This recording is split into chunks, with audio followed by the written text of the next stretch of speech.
Class आज हम लोग चर्चा करेंगे कक्षा 12 विषय भूगोल के अंतर्गत जो आपका पाठ चल रहा है 10 मानव बस्ती। इसी के बारे में बच्चों चर्चा करते हैं। आज का जो टॉपिक है वो है नगरीकरण और नगरीय बस्तियों की विशेषताएं, यानी कि नगरीकरण क्या है और नगरी क्या है और इनकी क्या क्या विशेषताएं होती हैं। जैसा कि बताया गया है, देख लेते हैं बच्चों। नगरीकरण से आशय, नगरीकरण से आशय एक देश के नगरीय क्षेत्रों में निवास करने वाली संख्या में अनुपातिक वृद्धि से होता है। यानी कि नगरीकरण से आशय है एक देश के नगरीय क्षेत्रों में निवास करने वाले जनसंख्या में अनुपातिक वृद्धि, यानी कि कोई एक नगर है, उस नगर में जितने ज़्यादा लोग पहुंच रहे होते हैं, वृद्धि कर रहे होते हैं, जितने लोग वहां पे पहुंच जाते हैं उनको क्या कहा जाता है? नागरिक कहा जाता है। और उस एरिया में जो पहुंचते हैं तो कहा जाता है इसका नगरीकरण हो रहा है।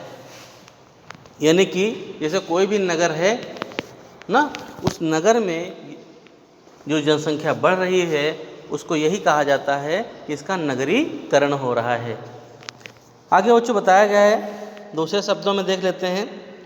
नगरीकरण शब्द का प्रयोग बताया गया है। नगरीकरण शब्द का प्रयोग किसी क्षेत्र या प्रदेश के संदर्भ में ना होकर उस जनसंख्या के लिए होता है, उस जनसंख्या के लिए होता है जो नगरीय हो रही है। नगरीकरण का मतलब क्या होता है? ऐसा कोई शहर, ऐसा कोई गांव जो नगर में परिवर्तन कर रहा होता है उसको कहते हैं नगरीकरण। आगे बच्चों बताया गया है जो नगरी हो रही है उसको क्या कहते हैं? नगरीकरण। अतः नगरीय जनसंख्या जो है, ये कट करते हैं, अतः नगरीय जनसंख्या के अनुपात में वृद्धि को नगरीकरण कहा जाता है। यानी कि जब जनसंख्या की जो नगर की बढ़ रही होती है तो उसका मतलब है वहाँ का नगरीकरण हो रहा होता है। आगे बच्चों बताया गया है नगरीकरण का प्रमुख कारण क्या है। नगरीकरण का प्रमुख कारण ग्रामों से नगरों की ओर होने वाला मानवीय प्रवास, यानी कि जब गांव से शहर की ओर लोग जाने लगते हैं, प्रवास करने लगते हैं, उसी को कहा जाता है बच्चों नगरीकरण। आगे बच्चों बताया गया है नगरीय क्या है, देख लेते हैं। नगरीय क्या होता है?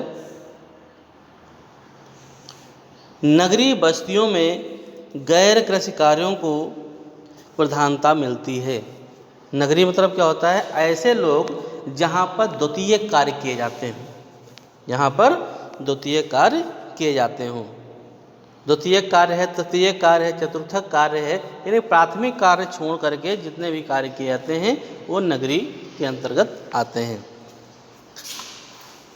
आगे बच्चों बताया गया है नगरीय बस्ती की श्रेणी में आने के लिए विश्व के विभिन्न देशों में जनसंख्या का न्यूनतम आकार अलग अलग निर्धारित है।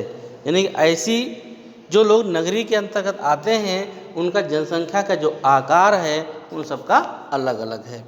जैसा कि बताया गया है कि नगर को न्यूनतम जनसंख्या आकार 5000 है। यानी कि जो नगर है, नगर का न्यूनतम जनसंख्या आकार कितना है बच्चों? 5000। यानी कम से कम 5000 लोग वहाँ पे रह रहे होते हैं तब उसको नगर घोषित किया जाता है। दूसरी बात बताई गई है कि नगरीय बस्तियों में सामाजिक हितों की तुलना में व्यक्तिगत, यानी कि सामाजिक हितों की तुलना में व्यक्तिगत हित महत्वपूर्ण होते हैं। यानी कि जो नगरीय क्षेत्र होते हैं उसमें सामाजिकता नहीं होती, उसमें अपना हित देखा जाता है। आपने देखा होगा जो लोग शहर में रहते हैं पड़ोस को ही नहीं जानते कौन है, वो क्या करते हैं क्या नहीं करते हैं, यानी कि एक दूसरे में सामाजिकता नहीं होती है जो एक गांव में होती है। जो ग्रामीण क्षेत्रों की सामाजिकता है वो नगरीय क्षेत्रों में सामाजिकता नहीं होती है। नगरीय क्षेत्र में सामाजिकता होती है, ग्रामीण क्षेत्रों में सामाजिकता होती है, और नगरीय जो क्षेत्र होते हैं उसमें व्यक्तिगत होता है, अपना ही स्वार्थ होता है, दूसरे से कोई मतलब नहीं होता। आगे बच्चों बताया गया है जनसंख्या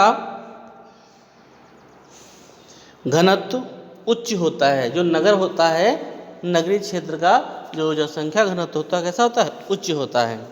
इसके साथ साथ और बताया गया कि तीव्र सामाजिक अंतर देखने को मिलते हैं, जो कि बहुत ज़्यादा एक दूसरे में अंतर आपको लगेगा। हर एक व्यक्ति में अपना अपना स्वभाव होता है, लोगों का अपना अपना स्तर होता है, बहुत सारे अंतर आपको देखने को मिलेंगे, जो कि ग्रामीण क्षेत्रों में आपको अंतर देखने को नगरीय क्षेत्र की अपेक्षा कम मिलेगा। बच्चों आज की क्लास में इतना ही, धन्यवाद।